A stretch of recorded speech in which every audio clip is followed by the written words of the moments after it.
আমরা এখন ইউনিট 1 শুরু করছি, যেটার নাম হলো introduction and theory base of accounting. যেখানে বলা হয়েছে যে আমরা প্রথম পার্টটা শুরু করবো, ঠিক আছে? অ্যাকাউন্টিং বলে যে পার্টটা, ওর মধ্যে দেখবে প্রথমে বলা আছে মিনিং। অ্যাকাউন্টিংয়ের মিনিং কী? এবার আমরা অ্যাকাউন্টিংয়ের মিনিং জেনে নেব। অ্যাকাউন্টিংয়ের মিনিং সিম্পলি হলো summarising the financial data into meaningful format. মানে আমরা যে ফিনান্সিয়াল ডাটাগুলো পাই, কোনো বিজনেস যখন চালু হয় তার অনেক রকম ফিনান্সিয়াল ডাটা থাকে। প্রফিট হলো কত, লস হলো কত, ওগুলো কী করে পাবো সেটাও আমরা আলোচনা করব। তো ওই যে ফিনান্সিয়াল ডাটাগুলো, ওর যে সোর্স অফ ডকুমেন্ট, যে ডকুমেন্টগুলো আমরা পাই, ধরো কোনো জিনিস তুমি কিনলে তখন যে তুমি ডকুমেন্টগুলো পাও, ধরো ওটা হতে পারে যে সেলিং রিসিপ্ট হতে পারে, তারপরে তুমি যখন বিক্রি করছো তখন যে তুমি নিজে হিসাব খাতায় হিসাব রাখছো, ওইগুলো হতে পারে। তো ওই যে ফিনান্সিয়াল ডাটাগুলো, ওই ডাটাগুলো যখন তুমি একটা একটা ফরম্যাট থাকে সব কিছুরই। তোমরা যখন জার্নাল, লেজার পরের অ্যাকাউন্টগুলো শিখবে, সিলেবাসে দেখবে তোমাদের জার্নাল, লেজার এগুলো আছে।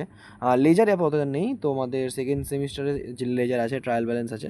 তো এখন শুধু তোমরা জার্নাল শিখবে। এবার জার্নালেরও একটা ফরম্যাট হয়, ঠিক আছে? এরকম একটা ফরম্যাট হয়, ঠিক আছে? এরকম একটা ফরম্যাট হয়। তো এইটা যেমন জার্নাল, তো ওরকম এরও সবকটার আলাদা আলাদা ফরম্যাট হয়। তো মিনিংফুল ফরম্যাট, ঠিক আছে? এমন না যে তুমি একটা নিজে ফরম্যাট বানালে, তোমাকে নিজের একটা ফরম্যাট বানালে হবে না, তোমাকে মিনিংফুল ফরম্যাট, যেটা রেজিস্টার করানো আছে, যেগুলো আগে থেকে ইউজ হয়ে আসছে, ওইগুলো তোমাকে ব্যবহার করতে হবে, ঠিক আছে? এবার তোমাকে ওই যে ওটাকে সামারাইজ করে যে কাজটা করা হয়, ওটাকেই বলা হয় হলো অ্যাকাউন্টিং। অ্যাকাউন্টিং মানে তোমরা সচরাচর তোমরা ব্যবহার করেই থাকো, অ্যাকাউন্টিং করো, অ্যাকাউন্টিং করো। মানে অ্যাকাউন্টকে সামলানো বা অ্যাকাউন্টকে ঠিকঠাকভাবে গুছিয়ে রাখা, অ্যাকাউন্টটাকে মেনটেন করাকে অ্যাকাউন্টিং বলে, ঠিক আছে?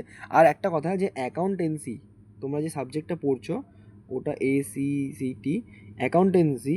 অ্যাকাউন্টেন্সি আর অ্যাকাউন্টিং দুটো একই জিনিস না। কেন একই জিনিস না, আমরা পরে ওটা নিয়ে আলোচনা করব। ওকে?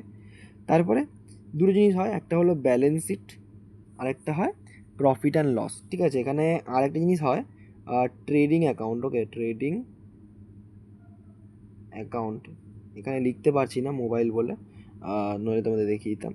তো আরও একটা জিনিস হয়, তো এই জিনিসগুলো হলো ফিনান্সিয়াল স্টেটমেন্ট। এই ফিনান্সিয়াল ডেটা, যেমন ফিনান্সিয়াল ডেটা এইগুলো থেকেই আসে। তো এই ফিনান্সিয়াল ডেটাগুলো থেকে আমরা ওর অ্যাকাউন্ট প্রিপেয়ার করি, তো ওটাকেই আমরা অ্যাকাউন্টিং বলি, ঠিক আছে? এটাকেই এখন আপাতত বুঝিয়ে রাখো। তারপরে কি আছে আমাদের, এইটা আমরা বুঝে নিলাম meaning. Accounting as a source of information. এবার ইনফরমেশান কী করে? ধরো তোমাদের কাছে একটা বিজনেস চালাচ্ছ, তোমাদের কাছে বিজনেস চলছে, তো ওই বিজনেসটা রান করানোর সময় তোমাদের অনেক কিছু কিনতে হচ্ছে, অনেক কিছু বিক্রি করতে হচ্ছে, ঠিক আছে? ওটা ক্যাশের ব্যাপারে, ক্যাশেও হতে পারে, ধারেও হতে পারে। তুমি একটা জিনিস যখন কিনছো বা বিক্রি করছো, তখন জিনিসটা তো ধারেও হতে পারে, আবার তুমি ক্যাশেও কিনতে পারো, যে টাকা দিয়ে দে আমাকে ডাইরেক্ট। আর এটাও হতে পারে যে ওরা ডিসকাউন্টে কিনছে। তো এত কিছু হিসাব কী করে রাখা হবে? তো ওগুলো মেনটেন করার জন্য কিছু কিছু জিনিস আছে যেগুলো আমাদের মেনটেন করতে হয়। জার্নাল, পারচেস ডে বুক, সেলস ডে বুক, এগুলো আমরা পরে শিখবো। এখানে অনেক কিছুই আছে যেগুলো তোমাদের শিখতে হবে, আমরা তোমাদের শেখাবো। তো ওর জন্য আমাদের চ্যানেলকে সাবস্ক্রাইব করা দরকার অবশ্যই। যাই হোক, তো এই যে ডকুমেন্টগুলো, এই ডকুমেন্টগুলো আমরা যখন মেনটেন করছি, তখন মেনটেন করার সময় ওগুলো তো একটা সোর্স হিসেবে কাজ করছে, এই অ্যাকাউন্টিংয়ের একটা সোর্স হিসেবে কাজ করছে। তো তাই জন্য এই যে অ্যাকাউন্টিং, এটা সোর্স অফ ইনফরমেশান। এবার যদি আমি এই যে ব্যালেন্স শিট আর প্রফিট অ্যান্ড লস অ্যাকাউন্ট না বানাই বা ট্রেডিং অ্যাকাউন্ট না বানাই, মানে যে অ্যাকাউন্টগুলো বানানো দরকার ফিনান্সিয়াল স্টেটমেন্ট হিসেবে, ওগুলো যদি আমি না বানাই, তাহলে আমরা কি কোনো ডেটা পাবো? আদৌ কি আমাদের প্রফিট কি লস হয়েছে আমরা কি বুঝতে পারবো? নাকি আমরা এটা বুঝতে পারবো যে আমাদের ধারে কত জিনিস বিক্রি করার আছে, বা ধারে কত টাকা আমাদের দেওয়ার আছে পাওনাদারকে? তো ওইগুলো জানতে পারবো না। এবার এই জিনিসগুলো যে বলছি না, পাওনাদার, দেনাদার, কত টাকা দেবো, ধারে বিক্রি, এই সব জিনিস নিয়ে আমরা পরের ভিডিওতে আলোচনা করব। যেখানে সব এই বিষয়ে আলোচনা করব, যে ইকুইটি কাকে বলে, প্রফিট কাকে বলে, আরও আছে এখানে, ঠিক আছে? এখানে এগুলো আমি আলোচনা করব, সবকটা আলোচনা করব। অ্যাসেট কাকে বলে, তো সম্পত্তি কাকে বলে, তো এগুলো সব আমি আলোচনা করব।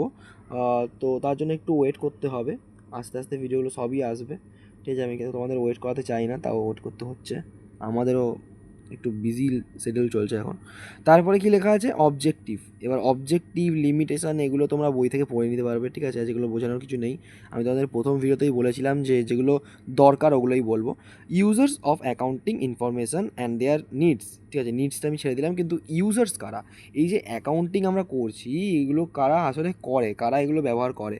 তো এগুলো ব্যবহার করে হলো আমাদের, একটা কথা বলো, তোমাদের একটা বিজনেস আছে, ঠিক আছে, একটা বিজনেস আছে, ওকে, বিজনেস, আর তোমরা মানুষ ভাই, জনগণ কিনতে যাও ওখানে, ঠিক আছে, এটা হলো ওর মালিক।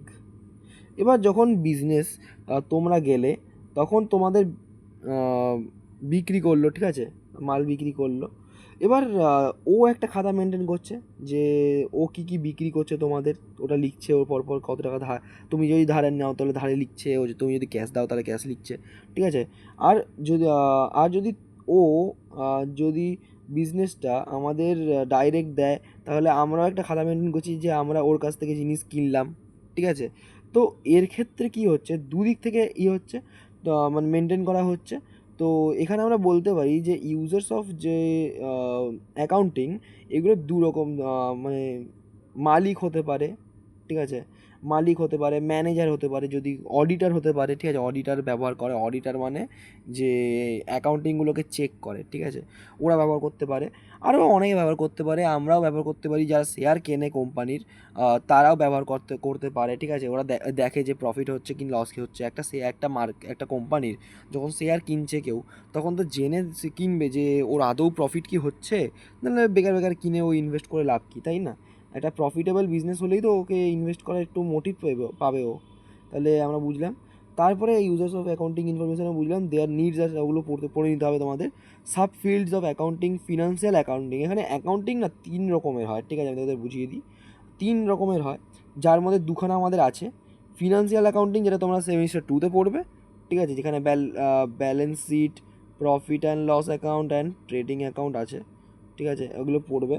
তো এইটাকে পুরোটাকেই ফাইন্যান্সিয়াল স্টেটমেন্ট বলে, এটা পড়বে।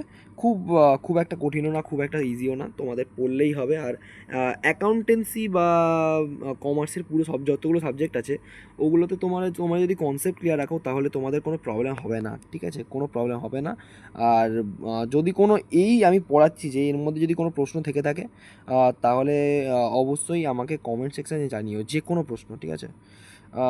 হলো, তারপরে আমরা এখানে বললাম যে তোমাদের 3 রকমের হয়। প্রথম হলো ওয়েট হ্যাঁ প্রথম হলো ফিনান্সিয়াল অ্যাকাউন্টিং, বললাম, যেগুলো balance sheet, trading account, profit and loss, ওগুলো।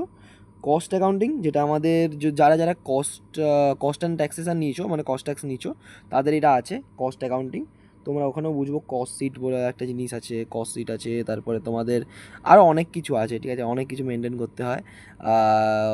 স্যালারি, মানে ট্যাক্সের ব্যাপারে যদি বলি, ট্যাক্স, ওগুলো অ্যাকাউন্টিং, ঠিক আছে।